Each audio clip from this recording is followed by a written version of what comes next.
నేను మీ సిరిని. సో ఇది బూస్టర్ అండి. స్కిన్ టోన్లో గ్లాసీగా నానో నీడిల్తో స్కిన్ టోన్లో మైల్డ్ మసాజ్ చేస్తాము.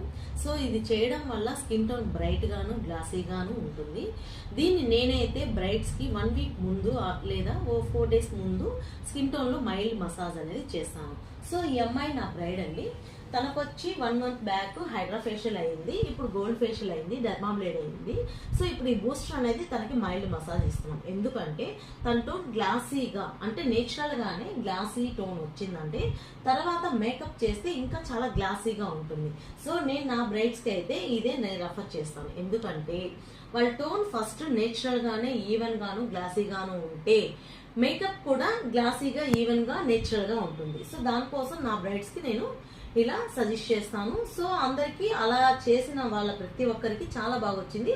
తినకు కూడా ఇప్పుడు అదే ప్రొసీజర్ గ్లాసీ టోన్ పెడుతున్నాను. సో ఇలా ఎవరికైనా క్లయింట్స్ కి బ్రైడ్స్ కి ఇంట్రెస్ట్ ఉంటే సిరిని కాంటాక్ట్ కావచ్చు. ఇది ఏం బూస్టర్ అంటారంటే టోన్ వైట్నింగ్ టోన్ కి గ్లాసీ బూస్టర్ అంటారు. ఈ బూస్టర్ వల్ల స్కిన్ టోన్ లో ప్యాచెస్ రిమూవ్ అయ్యి ఈవెంట్ టోన్ వచ్చి గ్లాసీగా ఉంటుంది. దీన్ని నేచురల్ గా కూడా పెట్టుకోవచ్చు. సో నేచురల్ గా పెట్టుకోవాలన్న క్లయింట్స్ కూడా నాకు కాంటాక్ట్ కావచ్చు.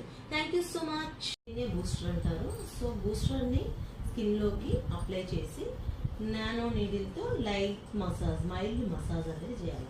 అప్పుడు ఈ బూస్టర్ అనేది స్కిన్ టోన్ లోకి అబ్జర్వ్ అయ్యి బ్రైట్ గా గ్లాసీగా ఉంటుంది. ఇది వచ్చి మనం ఇప్పుడు తినే ఫుడ్ తో విటమిన్స్ అనేది స్కిన్ కి మనం ఇవ్వడం లేదు. సో ఈ బూస్టర్స్ ద్వారా స్కిన్ లోకి ఆ ప్రోటీన్ అవి బాగుంటాయి. దానివల్ల స్కిన్ టోన్ గ్లాసీగాను బ్రైట్గాను ఉంటుంది. So thank you so much.